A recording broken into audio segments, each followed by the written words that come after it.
Yohanan, chapitre 1. Au commencement était la parole, et la parole était vers Élohim, et Élohim était la parole.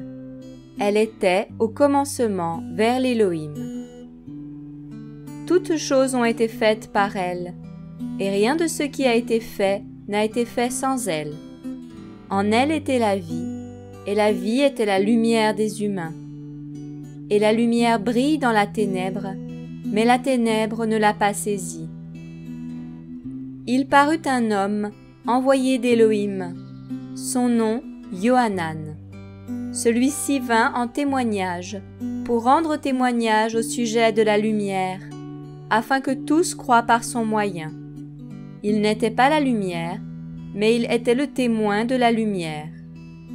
La lumière était la véritable qui, en venant dans le monde, illumine tout être humain.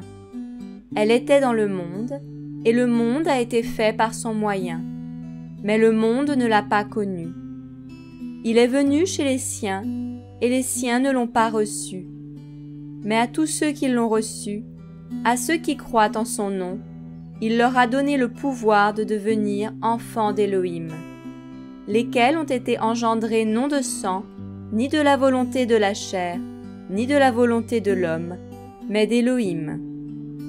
Et la parole est devenue chair, elle a dressé sa tente parmi nous, pleine de grâce et de vérité, et nous avons contemplé sa gloire, une gloire comme celle du Fils unique du Père. Yohanan rend témoignage à son sujet, et il a crié en disant : « C'est de celui-ci que je disais, celui qui vient après moi m'a précédé parce qu'il était avant moi. Et nous avons tous reçu de sa plénitude, et grâce pour grâce. Car la Torah a été donnée par le moyen de Moshe. La grâce et la vérité sont venues par le moyen de Yehoshua Mashiach.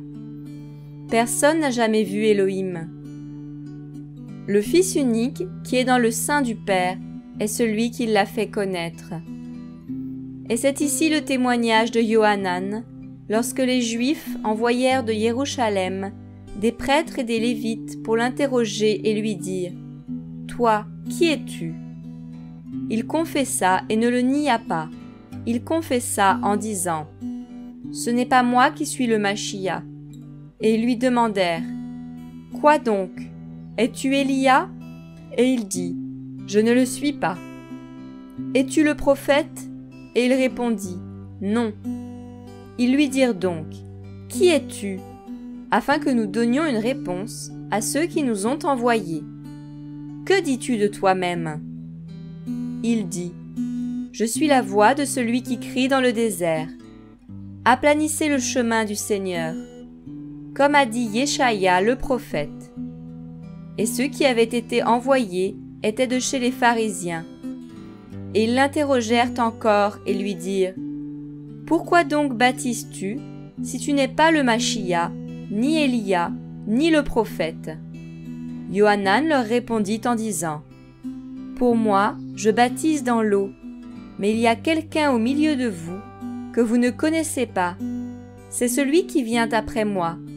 Il m'a précédé, et je ne suis pas digne de délier les lacets de ses sandales. » Ces choses se passèrent à Bethabara, au-delà du Yarden, où Yohanan baptisait. Le lendemain, Yohanan voit Yehoshua venant à lui, et il dit : « Voici l'agneau d'Élohim qui ôte le péché du monde. C'est lui au sujet duquel je disais : Après moi vient un homme qui m'a précédé parce qu'il était avant moi. Et pour moi, je ne le connaissais pas, car c'est afin qu'il soit manifesté à Israël que je suis venu baptisant dans l'eau. » Yohanan rendit aussi témoignage en disant : « J'ai vu l'Esprit descendant du ciel comme une colombe, et il est demeuré sur lui. Et pour moi, je ne le connaissais pas, mais celui qui m'a envoyé baptiser dans l'eau m'a dit : Celui sur qui tu verras l'Esprit descendre et demeurer, c'est celui qui baptise dans le Saint-Esprit. Et pour moi, j'ai vu et témoigné que celui-là est le Fils d'Élohim. » Le lendemain, Yohanan était encore là avec 2 de ses disciples.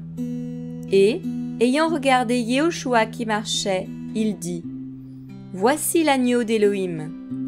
Et les 2 disciples l'entendirent tenant ce discours, et ils suivirent Yehoshua. Et Yehoshua se retourna et, voyant qu'ils le suivaient, il leur dit « Que cherchez-vous » Ils lui dirent « Rabbi, où demeures-tu » Il leur dit « Venez et voyez ». Ils y allèrent, et ils virent où il demeurait, et ils demeurèrent auprès de lui ce jour-là. C'était environ la 10e heure. Andréas, le frère de Shimon Pétros, était l'un des 2 qui avait entendu ce que Yohanan avait dit et qui l'avait suivi. Celui-ci trouve le premier Shimon, son frère, et il lui dit « Nous avons trouvé le Machia, ce qui a été traduit par « loin », et il le conduisit vers Yehoshua.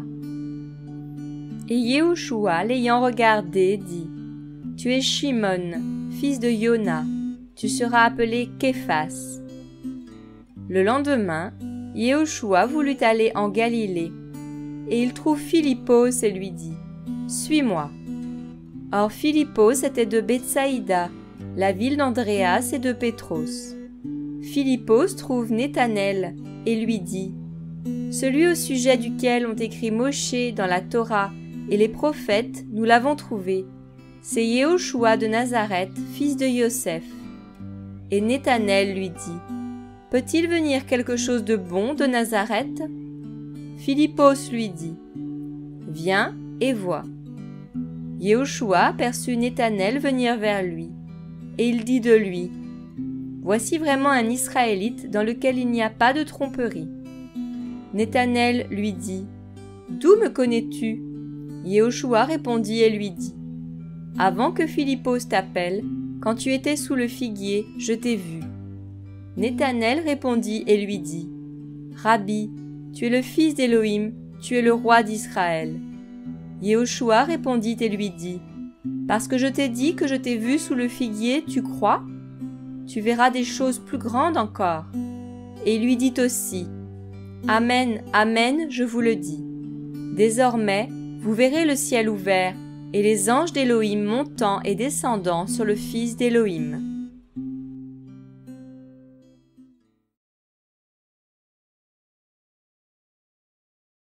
Yohanan, chapitre 2. Et le 3e jour, on faisait des noces à Cana en Galilée, et la mère de Yehoshua était là. Et Yehoshua fut aussi invité aux noces avec ses disciples.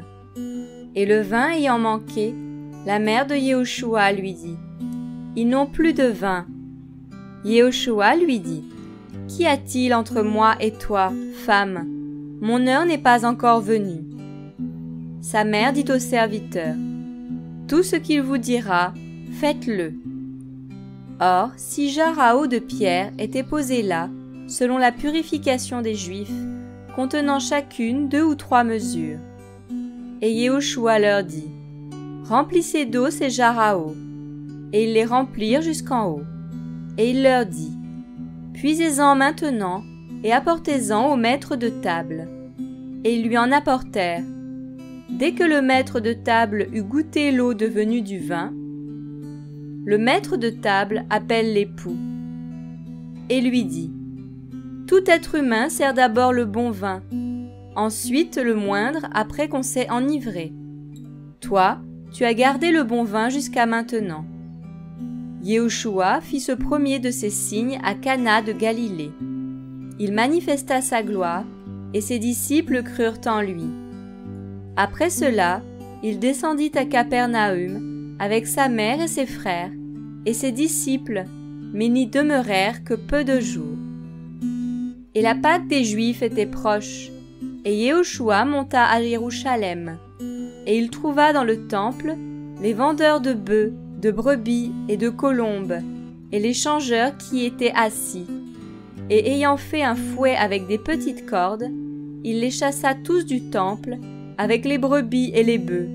Il dispersa la monnaie des changeurs et renversa les tables. Et il dit aux vendeurs de colombes « Ôtez ces choses d'ici, ne faites pas de la maison de mon Père une maison de marché. » Mais ses disciples se souvinrent qu'il est écrit « Le zèle de ta maison m'a dévoré. » Les Juifs prirent donc la parole et lui dirent « Quel signe nous montres-tu pour que tu fasses ces choses ?»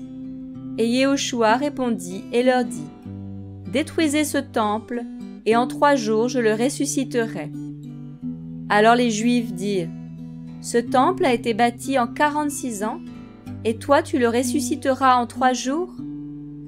Mais lui parlait du temple de son corps.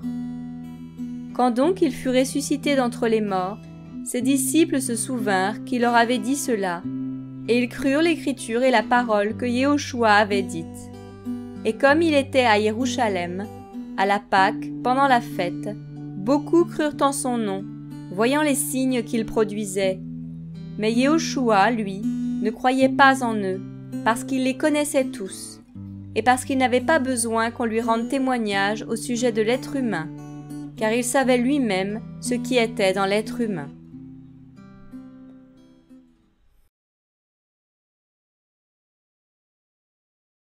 Yohanan, chapitre 3. Mais il y avait un homme d'entre les pharisiens, du nom de Nicodémos, un des chefs des Juifs. Celui-ci vint de nuit vers Yehoshua et lui dit « Rabbi, nous savons que tu es un docteur venu d'Élohim, car personne ne peut produire les signes que toi, tu produis, à moins qu'Élohim ne soit avec lui. » Yehoshua répondit et lui dit « Amen, amen, je te le dis. À moins que quelqu'un ne soit engendré d'en haut, il ne peut voir le royaume d'Élohim. » Nicodémos lui dit « Comment un être humain peut-il être engendré quand il est vieux? Peut-il une seconde fois entrer dans le ventre de sa mère et être engendré? » Yehoshua répondit « Amen, amen, je te le dis. À moins que quelqu'un ne soit engendré d'eau et d'esprit, il ne peut entrer dans le royaume d'Élohim. Ce qui a été engendré de la chair est chair, et ce qui a été engendré de l'esprit est esprit. Ne t'étonne pas de ce que je t'ai dit. Il faut que vous soyez engendrés d'en haut. Le vent souffle où il veut, et tu en entends le bruit, mais tu ne sais pas d'où il vient, ni où il va. Ainsi en est-il de quiconque a été engendré de l'esprit. » Nicodémos répondit et lui dit « Comment ces choses peuvent-elles se faire ?» Yehoshua répondit et lui dit « Tu es docteur d'Israël, et tu ne connais pas ces choses? Amen, amen, je te le dis. Nous disons ce que nous savons, et nous témoignons de ce que nous avons vu, et vous ne recevez pas notre témoignage. Si je vous ai parlé des choses terrestres, et que vous ne croyez pas, comment croirez-vous si je vous parle des choses célestes? Car personne n'est monté au ciel, excepté celui qui est descendu du ciel, le Fils de l'homme qui est dans le ciel. Or, comme Moshe éleva le serpent dans le désert, ainsi faut-il que soit élevé le Fils de l'homme, afin que quiconque croit en lui ne périsse pas, mais qu'il ait la vie éternelle. Car Élohim a tant aimé le monde, qu'il a donné son Fils unique, afin que quiconque croit en lui ne périsse pas, mais qu'il ait la vie éternelle. Car Élohim n'a pas envoyé son Fils dans le monde pour qu'il juge le monde, mais pour que le monde soit sauvé par son moyen. Celui qui croit en lui n'est pas jugé, mais celui qui ne croit pas est déjà jugé, parce qu'il n'a pas cru au nom du Fils unique d'Élohim. Et voici le jugement. C'est que la lumière est venue dans le monde, et que les humains ont aimé la ténèbre plus que la lumière, car leurs œuvres étaient mauvaises. Car quiconque pratique le mal est la lumière et ne vient pas à la lumière, de peur que ses œuvres ne soient exposées. Mais celui qui agit selon la vérité vient à la lumière, afin que ses œuvres soient manifestées, parce qu'elles sont faites en Élohim. Après ces choses, Yehoshua vint avec ses disciples dans le pays de Judée. Là, il séjournait avec eux et il baptisait. Or Yohanan baptisait aussi à Hénon, près de Salim, parce qu'il y avait là beaucoup d'eau et qu'on y venait pour être baptisé. Car Yohanan n'avait pas encore été mis en prison. Or, il y eut un débat entre les disciples de Yohanan et les Juifs concernant la purification. Et ils vinrent près de Yohanan et lui dirent : « Rabbi, celui qui était avec toi au-delà du Yarden, et à qui tu as rendu témoignage, le voilà qui baptise, et tous vont vers lui. » Yohanan répondit et dit : « Un être humain ne peut rien recevoir, à moins que cela ne lui soit donné du ciel. Vous-même m'êtes témoins que j'ai dit : ce n'est pas moi qui suis le Machia, mais je suis envoyé devant lui. Celui qui a l'épouse, c'est l'époux, mais l'ami de l'époux qui se tient debout et qui l'entend est ravi de joie à cause de la voix de l'époux. Ainsi donc, cette joie qui est la mienne est accomplie. Il faut qu'il croisse et que je diminue. Celui qui vient d'en haut est au-dessus de tous. Celui qui est de la terre est de la terre, et de la terre il parle. Celui qui vient du ciel est au-dessus de tous. Et ce qu'il a vu et entendu, il le témoigne, mais personne ne reçoit son témoignage.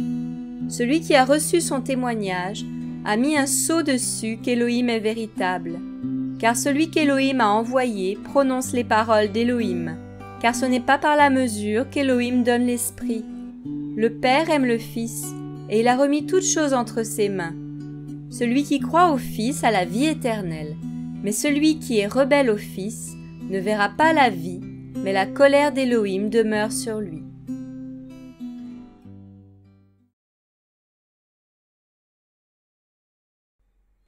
Yohanan, chapitre 4.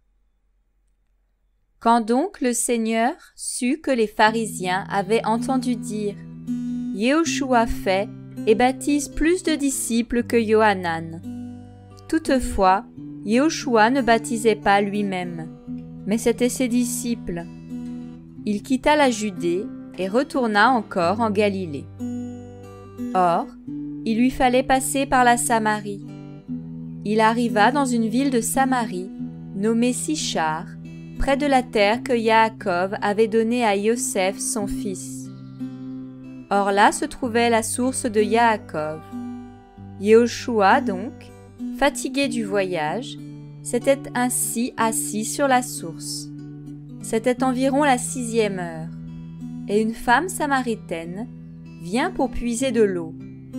Yehoshua lui dit : « Donne-moi à boire », car ses disciples étaient allés à la ville pour acheter des vivres. Mais cette femme samaritaine lui dit : « Comment, toi qui es juif, me demandes-tu à boire, à moi qui suis une femme samaritaine ?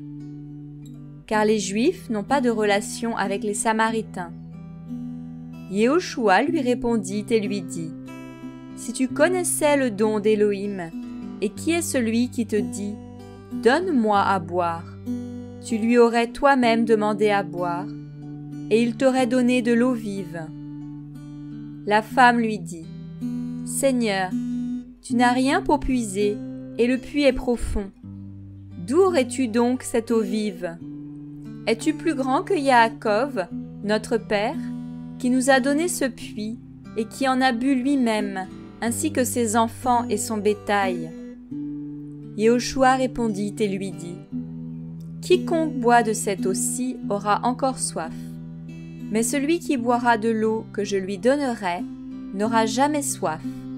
Mais l'eau que je lui donnerai deviendra en lui une source d'eau qui jaillira jusque dans la vie éternelle. » La femme lui dit : « Seigneur, donne-moi de cette eau, afin que je n'aie plus soif et que je ne vienne plus puiser ici. » Yehoshua lui dit : « Va et appelle ton mari, et viens ici. » La femme répondit et lui dit : « Je n'ai pas de mari. » Yehoshua lui dit : « Tu as bien dit, je n'ai pas de mari, car tu as eu 5 maris, et celui que tu as maintenant n'est pas ton mari. En cela tu as dit la vérité. » La femme lui dit : « Seigneur, je vois que tu es prophète. Nos pères ont adoré sur cette montagne, et vous dites que le lieu où il faut adorer est à Jérusalem. » Yehoshua lui dit, Femme, crois-moi, l'heure vient où ce ne sera ni sur cette montagne, ni à Jérusalem que vous adorerez le Père. Vous adorez ce que vous ne connaissez pas. Nous adorons ce que nous connaissons, car le salut vient des Juifs. Mais l'heure vient, et elle est déjà venue, où les véritables adorateurs adoreront le Père en esprit et en vérité, car ce sont là les adorateurs que le Père demande. Elohim est esprit, et il faut que ceux qui l'adorent en esprit et en vérité. La femme lui répondit, Je sais que le Machia vient, celui qu'on appelle loin. Quand donc il sera venu, il nous annoncera toutes choses. Yehoshua lui dit, Moi, je suis qui te parle. Et là-dessus ses disciples vinrent, et ils s'étonnèrent de ce qu'il parlait avec une femme. Toutefois, aucun ne dit, Que demandes-tu? Ou, pourquoi parles-tu avec elle? La femme, ayant laissé sa jarre à eau, s'en alla dans la ville et elle dit aux gens, Venez voir un homme qui m'a dit tout ce que j'ai fait. Ne serait-ce pas le Machia? Ils sortirent donc de la ville et vinrent vers lui. Mais pendant ce temps, les disciples le priaient en disant, Rabbi, mange. Mais il leur dit, J'ai à manger une nourriture que vous ne connaissez pas. Les disciples se disaient donc l'un à l'autre, Quelqu'un lui a-t-il apporté à manger? Yehoshua leur dit, Mon aliment est de faire la volonté de celui qui m'a envoyé et d'accomplir son œuvre. Ne dites-vous pas, Encore 4 mois et la moisson vient? Voyez, vous dis-je, levez les yeux et regardez les champs. Ils sont déjà blancs pour la moisson. Or, celui qui moissonne reçoit le salaire et amasse le fruit pour la vie éternelle, afin que celui qui sème et celui qui moissonne se réjouissent ensemble. Car en ceci la parole est véritable. Autre est celui qui sème et autre celui qui moissonne. Pour moi, je vous ai envoyé moissonner là où vous ne vous êtes pas fatigués. D'autres se sont fatigués et vous êtes entrés dans leur travail. Or, beaucoup de Samaritains de cette ville-là crurent en lui à cause de la parole de la femme qui avait rendu ce témoignage. Il m'a dit tout ce que j'ai fait. Quand donc les Samaritains vinrent le trouver, ils le prièrent de demeurer avec eux, et il demeura là 2 jours. Et un beaucoup plus grand nombre crurent à cause de sa parole. Et il disait à la femme, « Ce n'est plus à cause de ta parole que nous croyons, car nous l'avons entendu nous-mêmes, et nous savons qu'il est véritablement le Machia, le Sauveur du monde. » Or, après les 2 jours, il partit de là et s'en alla en Galilée, car Yehoshua avait rendu témoignage qu'un prophète n'est pas honoré dans son propre pays natal. Quand donc il vint en Galilée, les Galiléens le reçurent, ayant vu toutes les choses qu'il avait faites à Jérusalem le jour de la fête, car eux aussi étaient allés à la fête. Yehoshua donc vint de nouveau à Cana de Galilée, où il avait fait du vin avec de l'eau. Or, il y avait à Capernaum un certain serviteur du roi dont le fils était malade, qui, ayant entendu que Yehoshua était venu de Judée, en Galilée, s'en alla vers lui et le pria de descendre pour guérir son fils qui était près de mourir. Mais Yehoshua lui dit, « Si vous ne voyez pas des signes et des prodiges, vous ne croirez donc jamais ?» Le serviteur du roi lui dit, « Seigneur, descends avant que mon enfant meure. » Yehoshua lui dit, « Va, ton fils vit. » Cet homme crut à la parole que Yehoshua lui avait dite, et il s'en alla. Et comme il descendait déjà, ses esclaves vinrent au-devant de lui et lui apportèrent des nouvelles en disant, « Ton garçon vit. » Et il leur demanda à quelle heure il s'était trouvé mieux, et lui dirent, « Hier, à la 7e heure, la fièvre l'a quitté. » Le père reconnut que c'était à cette heure-là que Yehoshua lui avait dit, « Ton fils vit. » Et il crut avec toute sa maison. Yehoshua produisit encore ce second signe, après être venu de Judée en Galilée.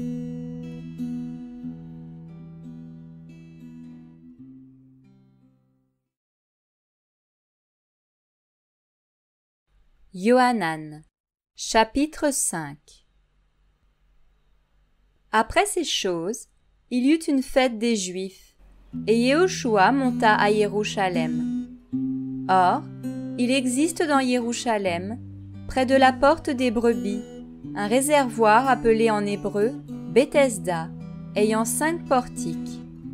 Là était couché un grand nombre de malades, des aveugles, des boiteux, des paralytiques, attendant le mouvement de l'eau. Car un ange descendait à un certain moment dans le réservoir et agitait l'eau. Et alors le premier qui y descendait après que l'eau avait été agitée était guéri, quelle que soit la maladie dont il souffrait. Or, il y avait là un homme malade depuis 38 ans. Yehoshua le voyant couché par terre et, sachant qu'il était déjà malade depuis longtemps, lui dit « Veux-tu être guéri ?» Le malade lui répondit « Seigneur, je n'ai personne pour me jeter dans le réservoir quand l'eau est agitée, et pendant que j'y vais, un autre y descend avant moi. » Yehoshua lui dit « Lève-toi, prends ton lit de camp et marche. » Et immédiatement l'homme fut guéri. Il prit son lit de camp et marcha. Or, c'était un jour de Shabbat.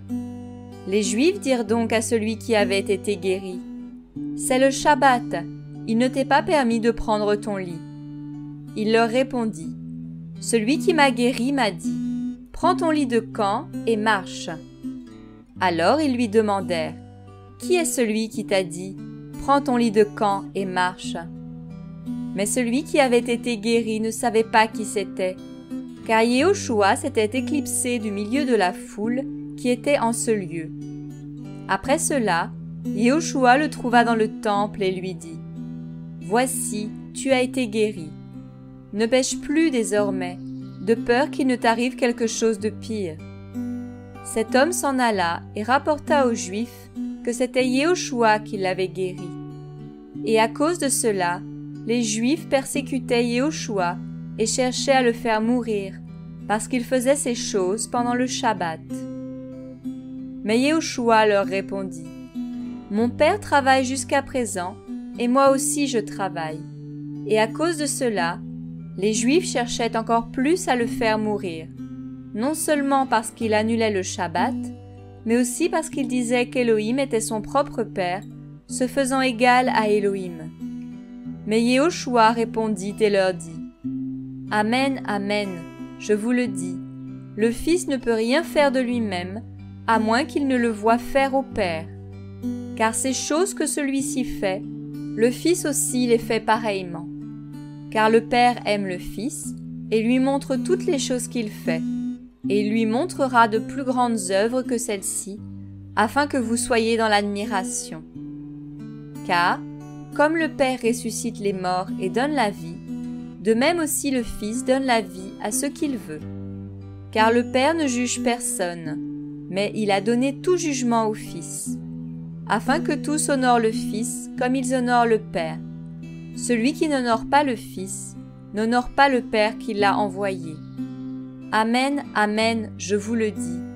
Celui qui entend ma parole et croit à celui qui m'a envoyé a la vie éternelle et ne vient pas en jugement, mais il est passé de la mort à la vie.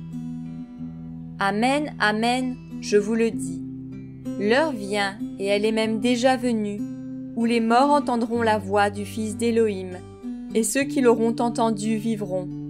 Car comme le Père a la vie en lui-même, ainsi il a donné au Fils d'avoir la vie en lui-même, et il lui a donné le pouvoir de juger, parce qu'il est le Fils de l'homme. Ne soyez pas étonnés de cela, car l'heure vient où tous ceux qui sont dans les sépulcres entendront sa voix et en sortiront.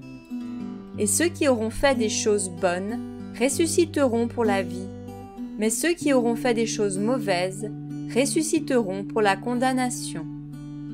Je ne puis rien faire de moi-même. Je juge conformément à ce que j'entends, et mon jugement est juste, parce que je ne cherche pas ma volonté, mais la volonté du Père qui m'a envoyé. Si je rends témoignage de moi-même, mon témoignage n'est pas digne de foi. C'est un autre qui rend témoignage de moi. et je sais que le témoignage qu'il rend de moi est digne de foi. Vous avez envoyé des hommes vers Johanan, et il a rendu témoignage à la vérité. Or, je ne cherche pas le témoignage des humains, mais je dis ces choses afin que vous soyez sauvés. Il était la lampe qui brûle et qui brille, et vous avez voulu exulter une heure en sa lumière.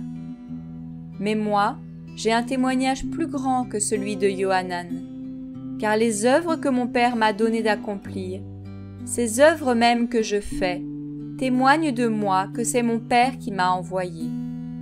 Et le Père qui m'a envoyé a lui-même rendu témoignage de moi.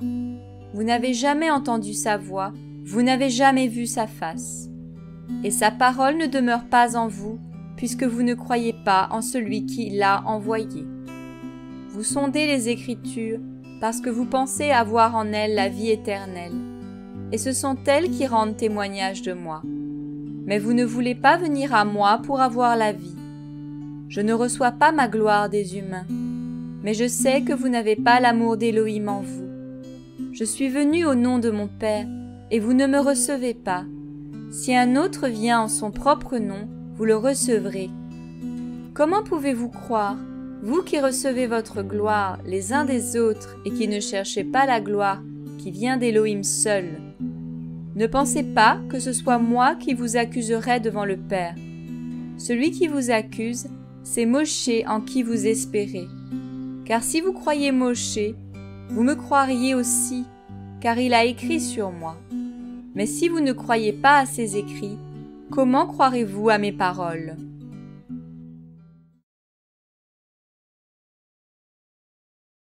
Johanan, chapitre 6. Après ces choses, Yehoshua s'en alla au-delà de la mer de Galilée, de Tibériade. Et une grande foule le suivait, parce qu'elle voyait les signes qu'il produisait sur les malades. Mais Yehoshua monta sur une montagne, et il s'assit là avec ses disciples. Or, la Pâque, la fête des Juifs, était proche.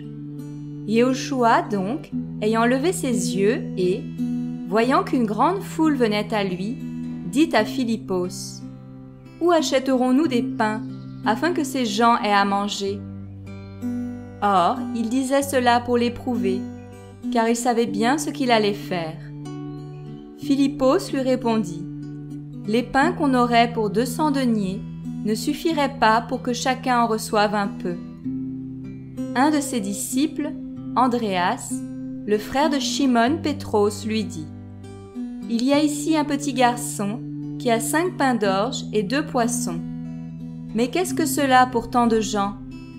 Mais Yehoshua dit, « Faites asseoir ces gens. » Or, il y avait beaucoup d'herbe dans ce lieu. Ils s'assirent donc au nombre d'environ 5000 hommes. Et Yehoshua prit les pains, et après avoir rendu grâce, il les distribua aux disciples, et les disciples à ceux qui étaient assis, de même aussi des poissons, autant qu'ils en voulaient. Et après qu'ils furent rassasiés, il dit à ses disciples, « Rassemblez les morceaux qui restent, afin que rien ne soit perdu. » Ils les rassemblèrent donc, et ils remplirent 12 paniers avec les morceaux qui restèrent des 5 pains d'orge, après que tous eurent mangé. Or ces gens, ayant vu le signe que Yehoshua avait produit, disaient, « Celui-ci est vraiment le prophète qui vient dans le monde. » Mais Yehoshua, sachant qu'ils allaient venir l'enlever de force pour le faire roi, se retira encore, lui seul, sur la montagne. Et quand le soir fut venu, ses disciples descendirent à la mer. Et étant montés dans le bateau, ils traversaient la mer pour se rendre à Capernaum. Déjà, l'obscurité s'était faite, et Yehoshua n'était pas encore venu vers eux. Il soufflait un grand vent, et la mer était agitée. Après avoir ramé environ 25 ou 30 stades, ils virent Yehoshua marchant sur la mer et s'approchant du bateau, et ils eurent peur. Mais il leur dit, « C'est moi, n'ayez pas peur. » Ils le reçurent donc avec plaisir dans le bateau, et immédiatement, le bateau toucha terre, là où ils allaient. Le lendemain, la foule qui se tenait de l'autre côté de la mer vit qu'il ne se trouvait là qu'un seul petit bateau et que Yéhoshua n'y était pas monté avec ses disciples, mais qu'ils étaient partis seuls. Mais d'autres petits bateaux étaient arrivés de Tibériade, près du lieu où ils avaient mangé le pain, après que le Seigneur eut rendu grâce. Quand la foule vit que ni Yéhoshua ni ses disciples n'étaient là, les gens montèrent eux-mêmes dans ces bateaux et allèrent à Capernaum chercher Yéhoshua. Et l'ayant trouvé au-delà de la mer, ils lui dirent « Rabbi, quand es-tu arrivé ici ?» Yéhoshua répondit et leur dit « Amen, amen, je vous le dis. Vous me cherchez, non parce que vous avez vu des signes, mais parce que vous avez mangé des pains et vous avez été rassasiés. Travaillez, non pour la nourriture qui périt, mais pour la nourriture qui demeure pour la vie éternelle, et que le Fils de l'homme vous donnera. Car le Père, Élohim, l'a marqué de son sceau. » Ils lui dirent donc, « Que devons-nous faire pour accomplir les œuvres d'Élohim ?» Yéhoshua répondit et leur dit, « C'est ici l'œuvre d'Élohim, que vous croyiez en celui qui l'a envoyé. » Alors ils lui dirent, « Quel signe produis-tu donc, afin que nous le voyions et que nous croyions en toi? Quelle œuvre fais-tu? Nos pères ont mangé la manne dans le désert selon ce qui est écrit. Il leur a donné à manger le pain du ciel. » Mais Yéhoshua leur dit, « Amen, amen, je vous le dis. Moshe ne vous a pas donné le pain du ciel, mais mon Père vous donne le vrai pain du ciel. Car le pain d'Élohim est celui qui descend du ciel et qui donne la vie au monde. » Ils lui dirent donc, « Seigneur, donne-nous toujours ce pain-là. » Et Yéhoshua leur dit, « Moi, je suis le pain de vie. Celui qui vient à moi n'aura jamais faim, et celui qui croit en moi n'aura jamais soif. Mais je vous ai dit que vous m'avez vu, et cependant, vous ne croyez pas. Tout ce que me donne le Père viendra à moi, et, celui qui vient à moi, je ne le jeterai jamais dehors.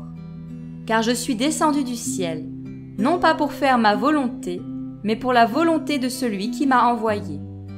Et c'est ici la volonté du Père qui m'a envoyé, que je ne perde rien de tout ce qu'il m'a donné, mais que je le ressuscite au dernier jour. Et c'est ici la volonté de celui qui m'a envoyé, que quiconque pose son regard sur le Fils et croit en lui ait la vie éternelle.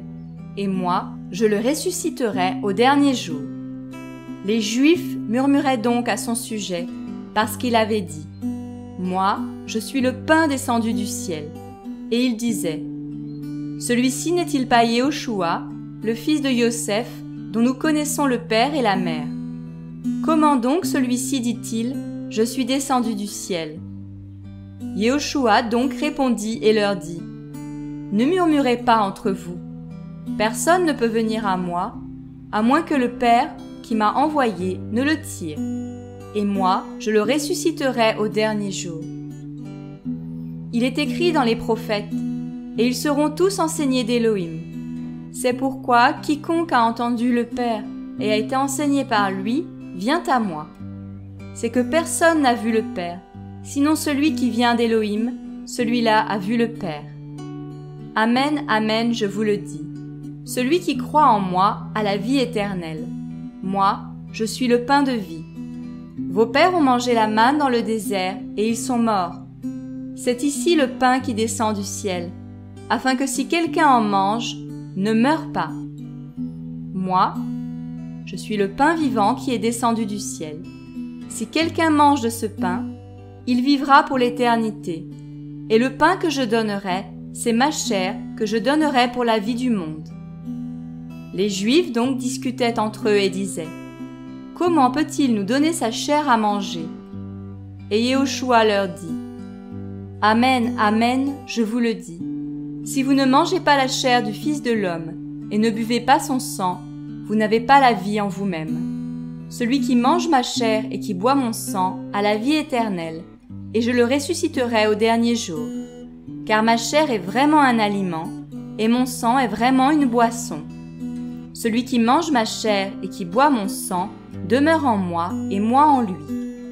Comme le Père qui est vivant m'a envoyé, et que je suis vivant à cause du Père, Ainsi, celui qui me mange vivra aussi à cause de moi. C'est ici le pain qui est descendu du ciel. Il n'en est pas comme de vos pères, qui mangèrent la manne et qui moururent. Celui qui mangera ce pain vivra pour l'éternité. » Il dit ces choses dans la synagogue, enseignant à Capernaüm. Beaucoup de ses disciples, ayant donc entendu cela, dirent « Cette parole est dure, qui peut l'entendre ?» Mais Yehoshua, sachant en lui-même que ses disciples murmuraient à ce sujet, leur dit « Cela vous scandalise-t-il ? Si donc vous voyez le Fils de l'homme montant où il était auparavant, c'est l'Esprit qui donne la vie, la chair ne sert à rien. Les paroles que je vous ai dites sont esprit et sont vie, mais il en est certains parmi vous qui ne croient pas. Car Yehoshua savait depuis le commencement qui étaient ceux qui ne croiraient pas et qui était celui qui le livrerait. Et il disait « C'est à cause de cela que je vous ai dit que personne ne peut venir à moi, à moins qu'il ne lui soit donné de mon Père. » Dès lors, beaucoup de ses disciples s'en allèrent vers les choses qui étaient derrière et ne marchèrent plus avec lui. Et Yehoshua dit aux 12, « Et vous, ne voulez-vous pas aussi vous en aller ?» Mais Shimon Pétros lui répondit, « Seigneur, à qui irions-nous? Tu as les paroles de la vie éternelle. Et nous avons cru et nous avons connu que tu es le Machia, le Fils d'Élohim vivant. » Yehoshua leur répondit, « Ne vous ai-je pas choisi, vous les 12? Et toutefois, l'un de vous est un diable. » Or, il parlait de Yehuda Iscariote, fils de Shimon, car c'était celui qui devait le livrer, quoiqu'il fût l'un des 12.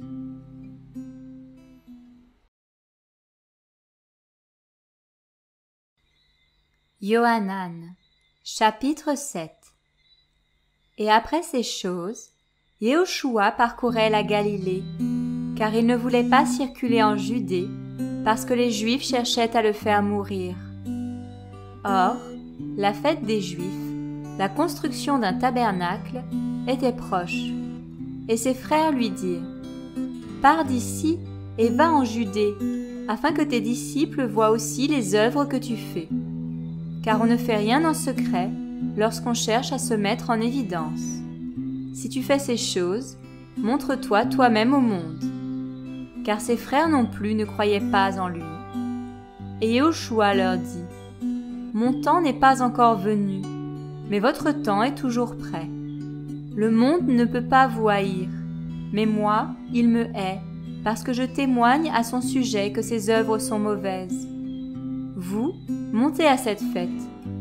Pour moi, je n'y monte pas encore, parce que mon temps n'est pas encore accompli. » Et après leur avoir dit ces choses, il resta en Galilée. Mais lorsque ses frères furent montés, alors il y monta aussi lui-même, non publiquement, mais comme en secret. Les Juifs le cherchaient pendant la fête, et ils disaient « Où est-il » Il y avait un grand murmure à son sujet parmi la foule.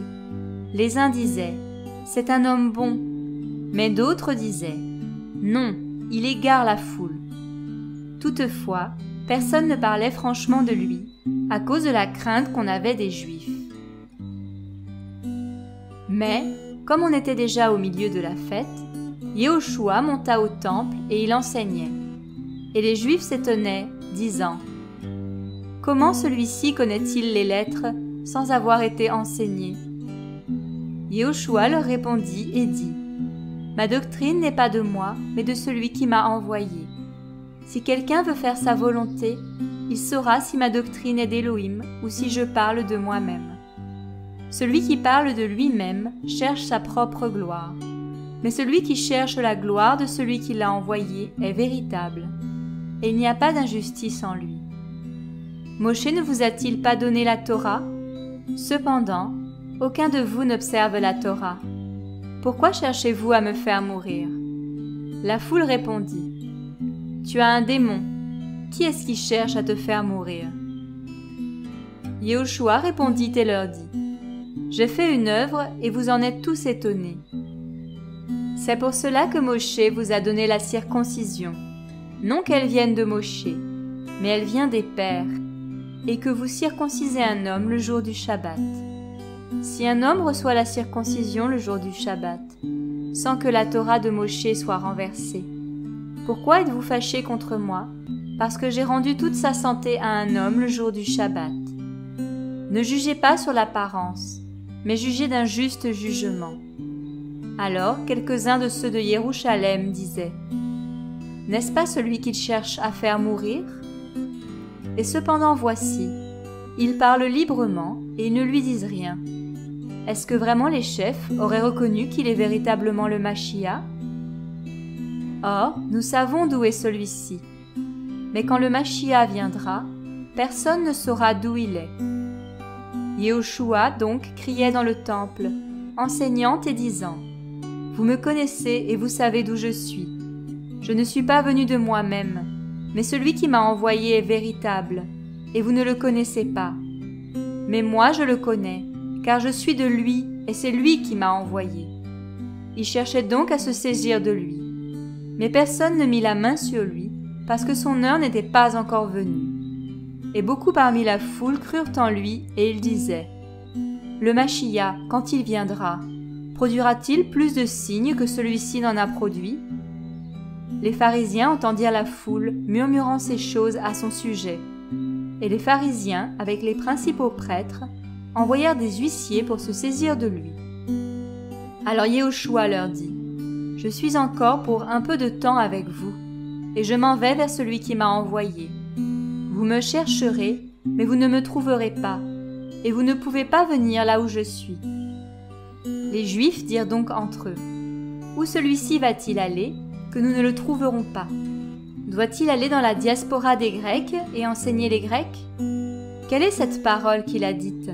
Vous me chercherez, mais vous ne me trouverez pas. Vous ne pouvez pas venir là où je suis. » Mais le dernier jour, le grand jour de la fête, Yehoshua se tenait debout, et il cria, disant: « Si quelqu'un a soif, qu'il vienne à moi et qu'il boive. Celui qui croit en moi, selon ce que l'Écriture a dit, des fleuves d'eau vive couleront de son ventre. » Or, il dit cela de l'Esprit que doivent recevoir ceux qui croient en lui, car le Saint-Esprit n'était pas encore, parce que Yehoshua n'était pas encore glorifié. Dans la foule, beaucoup de ceux qui avaient entendu ces paroles disaient: « Celui-ci est vraiment le prophète. » D'autres disaient: « Celui-ci est le Mashiach. » Mais d'autres disaient: « Le Mashiach vient-il donc de la Galilée? L'Écriture ne dit-elle pas que le Mashiach vient de la postérité de David et du village de Bethléem d'où était David? » Il y eut donc de la division parmi la foule à cause de lui, et quelques-uns d'entre eux voulaient le saisir, mais personne ne mit la main sur lui. Alors les huissiers vinrent vers les principaux prêtres et les pharisiens, et ceux-ci leur dirent: « Pourquoi ne l'avez-vous pas amené? » Les huissiers répondirent: « Jamais homme n'a parlé comme cet homme. » Alors les pharisiens leur répondirent: « Avez-vous été égarés vous aussi? Y a-t-il quelqu'un des chefs ou des pharisiens qui ait cru en lui? Mais cette foule qui ne connaît pas la Torah, ce sont des maudits. » Nicodémos, celui qui était venu vers Yehoshua de nuit et qui était l'un d'entre eux, leur dit: « Notre Torah juge-t-elle un être humain, sans qu'on l'ait entendu auparavant et qu'on ait pris connaissance de ce qu'il a fait? » Ils répondirent et lui dirent: « Es-tu aussi galiléen? Examine, et tu verras qu'aucun prophète n'a été suscité de Galilée. » Et chacun s'en alla dans sa maison.